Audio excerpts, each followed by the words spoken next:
about Jesus. I can go to my course mates and I can pray for them. I can go to my lecturers and I can tell them about Jesus Christ. Why? Because now it's intimacy. Now it's relationship. Now I can walk in boldness because I'm filled with the Holy Spirit. So you understand, this is an assignment, guys.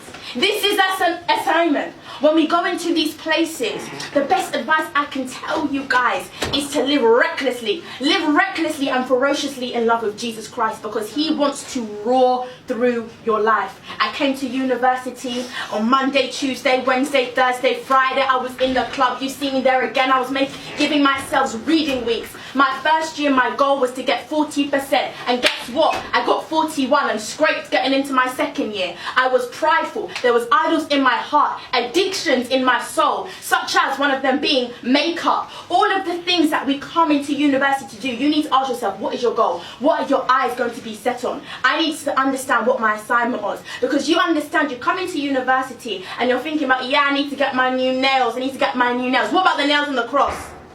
What about the nails on the cross? You're like, oh yeah, I need to get my hair, I need to get all of this. What about the mind of Christ? Do you have the mind of Christ? I need to get my outfit done. I need to get my fit, all of this kind of stuff. I need to wear this type of stuff. What about your armor?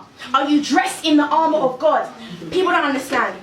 This is a battlefield. This is war. This is war. This is an assignment. We are an army of females here today in this place. Do you understand that there are principalities and powers that have been assigned to this university, that have been sitting on this university for generations? Who are you is what they're asking. Come and try me. I will get you with the lust of the flesh, the lust of the eye, the pride of life. These principalities have sat here and they've been strengthened and strengthened and strengthened. Who?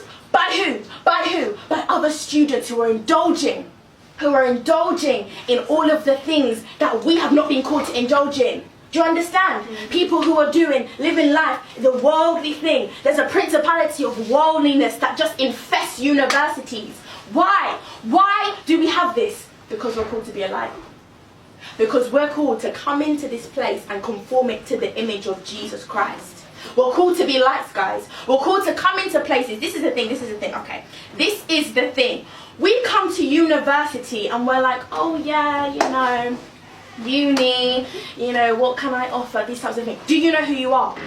Do you know who you are? Do you know what's inside of you? Do you know what you have inside? Do you know what God has placed inside of you? A lot of us, you see, we're being whacked here and this way by people and demons and all of these types of things that are causing us to be afflicted. But God's called you into freedom. God's actually called you into freedom. He's called you to, he's brought you here. He's brought you here to this place so that he can break anxiety off you. He's brought you to this place so that he can break depression out of your life. He's put you in difficult situations, not so that you can be defeated, but so that you can slay your Goliaths in this place. In this place. The Lord wants to move in this place. He wants to cause revival. People are dying at university. Do you know people are committing suicide? People are committing suicide because we are believing the lie that we cannot spread the gospel. That's why we're believing the lie that no one needs to hear the gospel of Jesus Christ. We came for a fellowship, we came for a fun time, but I can't leave this place. I cannot leave this place without telling you guys that we've got souls to save.